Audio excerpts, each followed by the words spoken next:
Hello friends, स्वागत है आपका आपके अपने लीगल चैनल सोर्स पर प्रहार में। मैं हूं एडवोकेट सनी शर्मा और दोस्तों आज के इस वीडियो में मैं आपको बहुत ही इंपॉर्टेंट चीजें बताने वाला हूं। दोस्तों देखिए, इस चैनल को देखने वाले अधिकतर लोग वो हैं जो कि मैट्रिमोनियल मामलों में फंसे हुए हैं, यानी कि उनके रिश्ते नहीं चले, खराब हो गए, किसी के 1 महीने बाद, किसी के 10 दिन बाद और किसी के 1 दिन के बाद, किसी के 1 घंटे बाद। तो दोस्तों ऐसे लोग जो भी प्रताड़ित हैं वो उनके रिश्ते खराब हो गए हैं, या कई लोग ऐसे भी होंगे जो कि सालों से रिश्तों को ढो रहे हैं। कहने का मतलब रिश्ते नहीं चल रहे हैं लेकिन फिर भी वो कोशिश कर रहे हैं कि स्वयं के लिए और बच्चों के लिए उनका रिश्ता किसी प्रकार से ठीक हो जाए, लेकिन ठीक हो नहीं पा रहा है। दोस्तों ऐसा क्यों होता है कि रिश्ता ठीक नहीं हो पा रहा है? इसके पीछे बहुत सारी वजहें होती हैं और रिश्ता खराब होने के पीछे भी कई सारी वजहें होती हैं। हर केस में नहीं, अगर हम कुछ एक्सेप्शनल केसों को छोड़ दें जहां पर आदमी की इंटेंट ही गलत होती है, शादी की 2 दिन के बाद जाकर के केस डाल दिए, वो चीजें अलग हैं। उन चीजों को अगर एक बार छोड़ दें, लेकिन जहां पर आपकी एक्चुअल में शादी होती है, लड़की आती है, रहती है कुछ समय, उसके बाद आपका रिश्ता खराब हो जाता है, उसके पीछे कई सारी वजहें होती हैं। यदि उन वजहों को आप जान लें और उन वजहों को ठीक करने की कोशिश करें तो आपका रिश्ता खराब नहीं होगा, या फिर अगर आपका रिश्ता खराब है तो वो बच भी सकता है। तो दोस्तों आज का ये वीडियो बहुत ही इंपॉर्टेंट है सभी के लिए, क्योंकि अगर आपने इन सारी ट्रिक्स को फॉलो किया तो आपके सारे केसेस खत्म भी हो सकते हैं, और जिन लोगों के अभी शुरू नहीं हुए उनके शुरू भी नहीं होंगे, वो वहीं के वहीं हैंडल हो जाएंगे। तो इसलिए दोस्तों ये वीडियो बहुत इंपॉर्टेंट है, आखिरी पॉइंट तक ध्यान से देखिएगा, क्योंकि आखिरी पॉइंट तक आपको कुछ ना कुछ जानकारी ऐसी जरूर मिलेगी जिससे आपका घर बच सके और आप इन फालतू के मुकदमों से, इन झूठे मुकदमों से बच सको।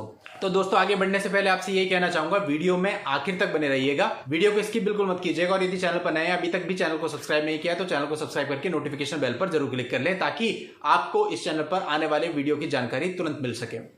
दोस्तों अब बहुत सारे लोगों का ये प्रश्न होता है, कल भी मैं देख रहा था बहुत सारे कमेंट्स आ रहे थे कि क्या आपको पत्नियों से दुश्मनी है। एक कमेंट ये था कि भाई आप अपनी पत्नी के साथ नहीं रहते हैं क्या, यानी कि बहुत सारे ऐसे प्रश्न जहां पर लोग जानना चाहते हैं, क्योंकि शायद उसका रीजन ये है कि कम्युनिटी पोस्ट में मैं जब भी पोस्ट डालता हूं तो अकेले अपनी डालता हूं या अपने पेरेंट्स के साथ डालता हूं, तो लोग कहते हैं कि लगता है कि इनकी वाइफ साथ में नहीं रहती है, इनका जरूर अपनी वाइफ से कोई पंगा चल रहा है, इसी वजह से ऐसी वीडियोज बनाते हैं जो कि पुरुषों के फेवर में होती हैं।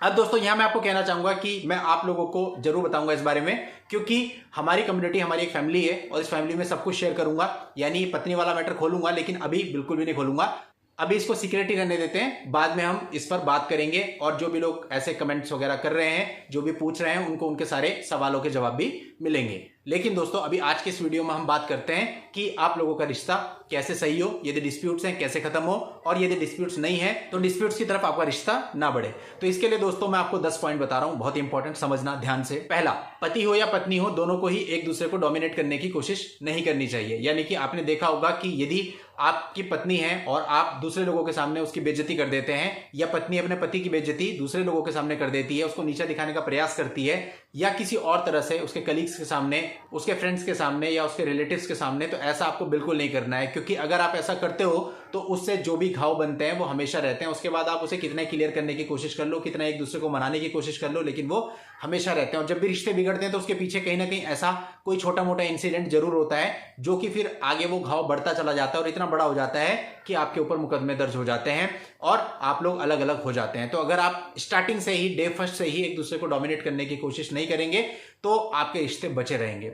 दूसरा पॉइंट दोस्तों, अगर आपका पार्टनर कोई भी अच्छा काम करता है तो आप उसको अप्रिशिएट कीजिए। तो आपको हमेशा अपनी ही बात ऊपर नहीं रखनी, अपने पार्टनर की बात भी ऊपर रखनी है। यानी कि यदि उसकी तरफ से कोई ऐसा काम हुआ है जिससे एक्चुअल में कोई आपको फायदा मिला है या कोई अच्छी चीज हुई है, तो आप उसको अप्रिशिएट कीजिए, या किसी ने शाबाशी आपको दी है उसकी वजह से, तो आप अप्रिशिएट कीजिए, चाहे पति है चाहे पत्नी है। तो इससे दूसरे के मन में आपके लिए ऑटोमेटिकली सम्मान जनरेट होगा। सम्मान किसी के अंदर डाला नहीं जा सकता, वो अपने आप ऑटोमेटिकली जनरेट होता है और वो आपके कृत्यों के द्वारा ही जनरेट होता है। तो अपने जो एक्ट्स हैं वो ऐसे रख रहे हैं कि दूसरे के मन में आपके लिए सम्मान आए। तीसरा पॉइंट, जब भी आपका पति और पत्नी किसी काम को सही से ना कर पाए और आपको वो काम सही से करना आता हो, तो आप उसको सपोर्ट करें, बजाय ये कहने के कि तेरे को ये काम नहीं आता है तो तू छोड़ दे, या फिर उसको सुनाने लगे, ताने देने लगे। ऐसा बिल्कुल ना करें।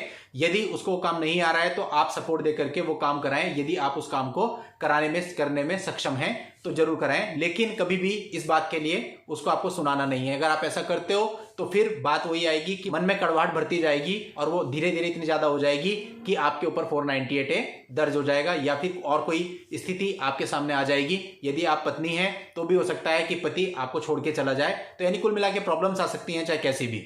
चौथा पॉइंट कि आप लोगों को इंपॉर्टेंट डेट से याद रखनी है। अब इंपॉर्टेंट डेट कौन सी होती है? जैसे कि आपकी सगाई की डेट, आपकी शादी की डेट, आपके बच्चों के बर्थडे, आपकी वाइफ का बर्थडे, और भी कुछ डेट्स हो सकती हैं। ये डेट्स आप लोग भूल जाते हैं और अगर दूसरे पार्टनर को याद है तो उसको हमेशा बुरा लगता है कि भाई आपको इतनी इंपॉर्टेंट डेट भी याद नहीं है। तो यदि आपकी मेमोरी पावर उतनी अच्छी नहीं है तो आप इसको नोट करके भी रख सकते हैं या अपने फ़ोन में रख सकते हैं, रिमाइंडर लगा सकते हैं ताकि पर्टिकुलर डेट पे आपको याद आ जाए और आप अपने पार्टनर को बताएं। तो जब आप अपने पार्टनर को बताएंगे और उसे भी याद होगा तो ऑटोमेटिकली खुशी का माहौल बनेगा। एक दूसरे पार्टनर को थोड़ा सा स्पेस दें, मतलब कि थोड़ा उसको बातचीत करने के लिए, खुलने के लिए समय दें। यदि आप बिल्कुल भी स्पेस नहीं देंगे तो गड़बड़ हो जाएगा। और साथ ही ध्यान ये भी रखना है कि बहुत ज़्यादा स्पेस भी ना दे दें, क्योंकि यदि आप बहुत ज़्यादा स्पेस भी दे दोगे तो आपका पार्टनर हो सकता है गलत रिलेशन में ही चला जाए, क्योंकि आज का समय बहुत खराब है। मोबाइल आप दोनों के हाथ में है तो कुछ भी हो सकता है। तो स्पेस का मतलब केवल घर के अंदर तक ही सीमित होना चाहिए, घर के बाहर तक नहीं। मतलब उतना जितना जरूरी हो, जरूरत से ज्यादा देंगे तो भी गड़बड़ होगा। एक दूसरे व्यक्ति का सम्मान करें, क्योंकि जब आप एक दूसरे का सम्मान करेंगे तो ऑटोमेटिकली आपकी गाड़ी सही पटरी पे चलेगी, वरना गाड़ी आपकी पटरी से उतर भी सकती है। अगला पॉइंट दोस्तों, बहसबाजी कभी ना करें, एक दूसरे से आर्ग्यूमेंट बिल्कुल भी ना करें। यदि आपको लग रहा है कि आपका जो वार्तालाप है वो आर्ग्यूमेंट की तरफ जा रहा है तो वहीं पे चुप हो जाएं या अपने घर से बाहर निकल जाएं या छत पे टहलने लगे, लेकिन आर्ग्यूमेंट्स में बिल्कुल ना पड़े। आर्ग्यूमेंट्स ऐसी चीज होती है जो कि सब कुछ बर्बाद कर देती है। आर्ग्यूमेंट्स केवल कोर्ट में वकील करे वही अच्छा लगता है, लेकिन घर पर आप आर्ग्यूमेंट्स बिल्कुल भी ना करें। अगला पॉइंट दोस्तों, एक दूसरे के माँ बाप की इज्जत करें। यदि आप एक दूसरे के माँ बाप को माँ बहन की गालियां देते हैं तो आप कैसे उम्मीद कर सकते हैं कि आपका जो पार्टनर है वो आपकी इज्जत करेगा? ऐसा कभी नहीं हो सकता दोस्तों। अगर किसी के भी माँ बाप कितने भी बुरे क्यों नहीं है, लेकिन तब भी वो उसके लिए तो उसके माँ बाप ही हैं। तो कम से कम अगर आप उनको रिस्पेक्ट नहीं दे सकते तो कम से कम अपशब्द भी उनके लिए मत बोलिए। इस चीज का बहुत नेगेटिव प्रभाव पड़ता है। अधिकतर मामलों में यही होता है, पति हो या पत्नी हो वो उसके माँ बाप के लिए गलत बोलते हैं, और जब गलत बोलते हैं तो आप अपना सम्मान खो देते हो, और जब सम्मान ही खो दोगे तो फिर कुछ बचेगा ही नहीं, ऑटोमेटिकली सारी चीजें गलत होनी शुरू हो जाएंगी। इसके अलावा दोस्तों अगला पॉइंट यह है कि आप लोग बीच बीच में टाइम निकाल करके कभी घूमने जाइए, अपने सारे कामों को छोड़कर। अपनी वाइफ को शॉपिंग कराइए और अपनी वाइफ को बढ़िया रेस्टोरेंट में जाके खाना खिलाइए, खुद भी खाइए, मूवी देखिए, कुल मिलाकर के एंजॉय कीजिए अपनी लाइफ को। इससे क्या होता है कि जो आपका डेली रूटीन होता है उससे आपका थोड़ा सा माइंड फ्री होता है। अगला पॉइंट दोस्तों कि परिवार में बहुत सारे डिसीजन समय समय पर लेने पड़ते हैं। अब होता क्या है, सारे डिसीजन ही आप लो, डिसीजन मेकर बन के बैठ जाओ तो बिल्कुल भी सही नहीं है। कई बार कई घरों में ऐसा होता है कि पति ही सारे डिसीजन लेते हैं। कई बार होता है कि पत्नियां किसी की नहीं सुनती हैं, वो केवल अपने ही डिसीजन दूसरे पे थोपती हैं। तो ये पूरे तरीके से गलत है।